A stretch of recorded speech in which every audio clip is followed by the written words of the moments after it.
दिल्ली का सुल्तान सिकंदर लोदी एक ऐसा शासक जिसे इतिहास ने उसकी ताकत, कुशल प्रशासन और साम्राज्य विस्तार के लिए याद रखा है।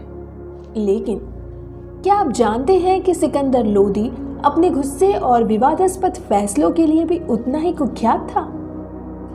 कहा जाता है कि उसके स्वभाव में इतना गुस्सा था कि उसने जौनपुर की शर्की शासकों द्वारा बनाई गई एक मशहूर मस्जिद को सिर्फ अपने क्रोध में तोड़ने का आदेश दे दिया।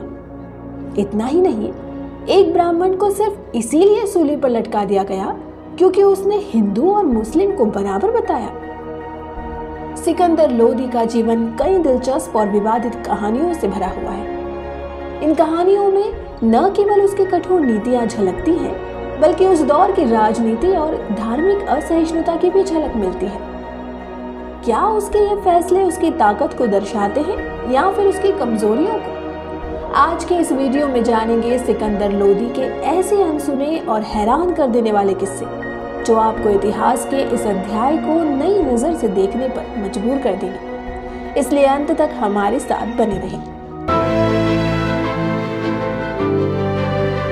नमस्कार, स्वागत है आपका आपके अपने चैनल हिस्ट्री फॉर यू में, जहां हम आपके लिए लाते हैं इतिहास से जुड़े कुछ दिलचस्प पहलू। दिल्ली की सल्तनत के सुल्तान सिकंदर लोदी का जीवन कई उतार चढ़ाव और विवादों से भरा हुआ है।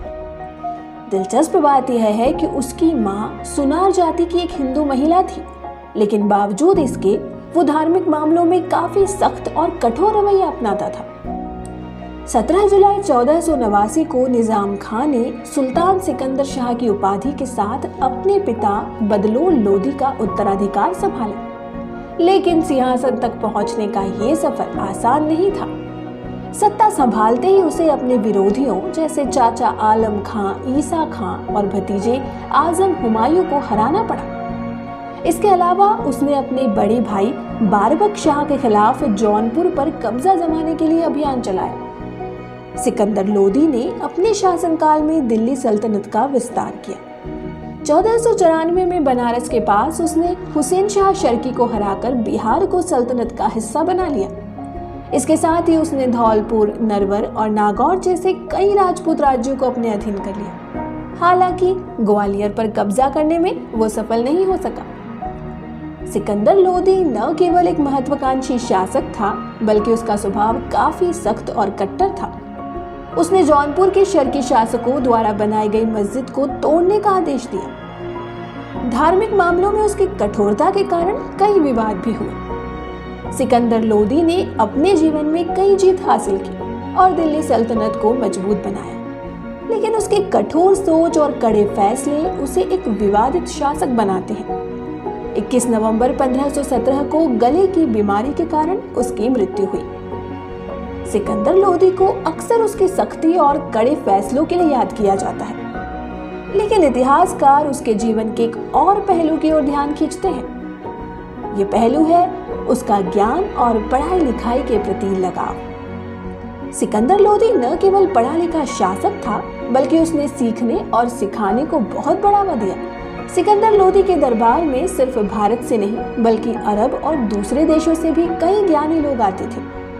वो उन्हें बहुत इज्जत देता था और उनकी मदद के लिए पैसे भी। संस्कृत में लिखी गई कई किताबों का उसने फारसी भाषा में अनुवाद करवाया ताकि उनका ज्ञान और ज्यादा लोगों तक पहुंचे। सिकंदर लोदी को कला और लिखने का भी बहुत शौक था। वो खुद गुलरुखी नाम से कविताएं लिखता था। इसके अलावा उसने संगीत पर एक किताब लज्जत सिकंदर शाही भी लिखी। ये दिखाता है कि उसे संगीत और साहित्य का कितना अच्छा ज्ञान था। सिकंदर लोदी की एक अनोखी आदत थी, रात में पढ़े लिखे लोगों के साथ बातें करना। कहा जाता है कि उसके बिस्तर के नीचे करीब 70 लोग बैठते थे और अलग अलग विषयों पर चर्चा करते थे। इन बातों से वो नई नई चीजें सीखता था और उन्हें अपने फैसलों में इस्तेमाल करता था। सिकंदर लोदी का ये पक्ष बताता है कि वो सिर्फ सख्त शासक नहीं था, बल्कि एक ऐसा इंसान था जिसे ज्ञान, कला और पढ़ाई लिखाई से गहरा लगाव था। उसकी ये रुचि उसके व्यक्तित्व को और खास बनाती है और उस दौर की सोच को भी उजागर करती है। सिकंदर लोदी जो दिल्ली की सल्तनत का शासक था, उसका शासनकाल कई तरह की कहानियों और विवादों से भरा हुआ है। उसने शासन को मजबूत बनाने और शिक्षा को बढ़ावा देने के लिए कई कदम उठाए, लेकिन उसकी धार्मिक नीतियों ने उसे कठोर और विवादास्पद शासक बना दिया। सिकंदर लोदी ने मस्जिदों को सिर्फ पूजा स्थल तक सीमित नहीं रखा, उसने उन्हें शिक्षा के केंद्र के रूप में इस्तेमाल करने की योजना बनाई ताकि लोग वहां जाकर पढ़ाई कर सकें। उसके इस कदम से बड़ी संख्या में हिंदू भी फारसी सीखने लगे और सल्तनत में उच्च पदों तक पहुंचे। हालांकि शिक्षा के क्षेत्र में सुधार करने वाले सिकंदर लोदी की धार्मिक नीतियां उतनी ही सख्त थीं। उसने कई मंदिरों को तोड़कर उनकी जगह मस्जिदें बनवाई। नागरकोट के ज्वालामुखी मंदिर की मूर्ति को तोड़ने और उसके टुकड़ों को कसाईयों में बांटने की कहानी इतिहासकारों के अनुसार उसकी धार्मिक कठोरता का सबसे बड़ा उदाहरण है। सिकंदर लोदी ने अपने शासनकाल में हिंदुओं पर जजिया कर दोबारा लागू कर दिया। इसे कुछ सुल्तानों ने हटा दिया था। इस कदम ने हिंदुओं में असंतोष बढ़ा दिया। उसके शासन के दौरान एक ब्राह्मण ने जब हिंदू मुस्लिम दोनों को समान बताया तो सिकंदर लोदी ने उसे मौत की सजा दे दी। सिकंदर लोदी का शासन एक ऐसा मिश्रण था जिसमें शिक्षा और कला को बढ़ावा देने के साथ साथ धार्मिक सख्ती भी शामिल थी। उसकी नीतियों ने दिल्ली सल्तनत को मजबूत तो किया, लेकिन उसकी धार्मिक कठोरता ने उसे एक विवादित शासक भी बना दिया। सिकंदर लोदी का शासन न केवल उसकी राजनीतिक उपलब्धियों के लिए बल्कि उसके स्वभाव और धार्मिक फैसलों के लिए भी जाना जाता है।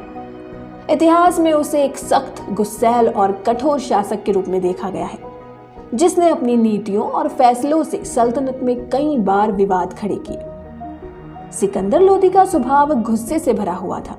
इसका एक और बड़ा उदाहरण जौनपुर में शर्की शासकों द्वारा बनाई गई मस्जिद को तोड़ने का उसका आदेश था। हालांकि उलेमाओं के समझाने पर उसने अपना ये फैसला वापस ले लिया। ये घटना बताती है कि गुस्से में किए गए उसके फैसले पर अक्सर धार्मिक विद्वानों का प्रभाव पड़ा करता था। सिकंदर लोदी ने अपने शासनकाल में धार्मिक अनुशासन को कड़ा करने की कोशिश की। उसने मुसलमानों की ताजिया निकालने पर प्रतिबंध लगा दिया, जिससे इस्लामी परंपराओं के एक हिस्से पर रोक लगी। इसके अलावा उसने मुसलमान महिलाओं के पीरों और संतों की मजार पर जाने पर भी पाबंदी लगा दी। ये कदम धार्मिक अनुशासन के नाम पर उठाया गया था, लेकिन इससे उसके कठोर शासन की छवि और पुख्ता हो गई। सिकंदर लोदी के इन फैसलों से पता चलता है कि वो अपने शासन में धार्मिक नियमों और अनुशासन को लेकर बेहद सख्त था। हालांकि कई बार उसका गुस्सा और सख्त फैसले विवाद का कारण बने, लेकिन वे उसकी सत्ता और नियंत्रण स्थापित करने की रणनीति का हिस्सा भी थे। सिकंदर लोदी केवल एक सख्त और गुस्सैल शासक नहीं था, बल्कि उन्होंने अपने शासन में कई सुधारात्मक कदम भी उठाए जो उस समय की समाज और अर्थव्यवस्था के लिए महत्वपूर्ण थे। उनकी नीतियों ने न केवल दिल्ली सल्तनत को मजबूत किया, बल्कि आम जनता की जिंदगी को भी बेहतर बनाने की दिशा में काम किया। सिकंदर लोदी को सुधारों के लिए जाना जाता है और इसका एक उदाहरण है उनका गजे सिकंदरी, एक प्रमाणिक पैमाना जिसे उन्होंने जमीन की माप के लिए तैयार किया। ये पैमाना 30 इंच लंबा था और इसे राजकीय रिकॉर्ड में इस्तेमाल किया गया। इससे भूमि का सही माप और मूल्य निर्धारण संभव हुआ, जो व्यापार और कृषि दोनों के लिए फायदेमंद था। सिकंदर लोदी ने अपने शासन में अनाज से जुड़ी चुंगी और अन्य व्यापारिक करों को हटा दिया था।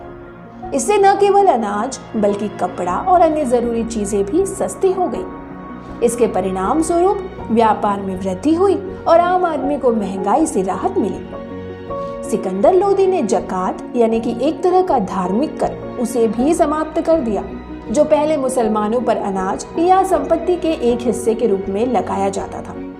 इसके अलावा अगर किसी को जमीन में गड़ा हुआ खजाना मिलता था तो सिकंदर लोदी ने उससे कोई हिस्सा नहीं लिया, जिससे आम जनता में उसकी विश्वसनीयता और समर्थन बढ़ा। सिकंदर लोदी ने गरीबों के लिए मुफ्त भोजन की व्यवस्था शुरू की थी, जिससे जरूरतमंदों को राहत मिली थी। ये कदम उसके शासन के मानवतावादी पहलू को उजागर करता है, जिसमें वो समाज के गरीब और असहाय वर्ग को भी प्राथमिकता देता था। सिकंदर लोदी ने आंतरिक व्यापार कर को भी समाप्त कर दिया था, जिससे राज्य के भीतर व्यापार करना और भी आसान हो गया। इस फैसले से व्यापारियों को अपनी वस्तुएं बिना किसी अतिरिक्त बोझ के पूरे साम्राज्य में ले जाने की सुविधा मिली। सिकंदर लोदी की ये नीतियां न केवल उसे एक मजबूत शासक के रूप में स्थापित करती है, बल्कि ये भी दिखाती है कि उसने अपने शासन में जनता की भलाई के लिए कई सुधारात्मक कदम उठाए। उसका उद्देश्य केवल सत्ता में रहना नहीं था, बल्कि अपने लोगों के लिए एक बेहतर जीवन सुनिश्चित करना था। सिकंदर लोदी को आज के इतिहासकार लोदी वंश का सबसे सफल और प्रभावशाली सुल्तान माना जाता है। उसने न केवल दिल्ली सल्तनत की सत्ता को मजबूत किया, बल्कि उसने अपनी नीति और निर्णयों से एक नई दिशा भी दी। उसके द्वारा किए गए कई ऐतिहासिक कदम आज भी याद किए जाते हैं, जिसमें आगरा को राजधानी बनाना एक महत्वपूर्ण कदम था। सिकंदर लोदी ने आगरा को अपनी राजधानी बनाया, जो उस समय एक रणनीतिक दृष्टि से अत्यंत महत्वपूर्ण स्थान था। आगरा की स्थापना के बाद इस शहर ने अपनी ऐतिहासिक अहमियत बढ़ाई और बाद में यह एक महत्वपूर्ण राजनीतिक और सांस्कृतिक केंद्र बन गया। आगरा की स्थापना ने सल्तनत की प्रशासनिक संरचना को मजबूत किया और इसे एक नया मुकाम दिया। सिकंदर लोदी का शासन प्रभावशाली था, लेकिन उसकी गले की बीमारी के कारण 21 नवंबर 1517 को उसकी मृत्यु हो गई। उसकी मौत के बाद लोदी वंश का प्रभुत्व धीरे धीरे कमजोर होने लगा, लेकिन उसका योगदान दिल्ली सल्तनत के इतिहास में हमेशा महत्वपूर्ण रहेगा। तो उम्मीद है हमारा आज का ये वीडियो आपको पसंद आया हो।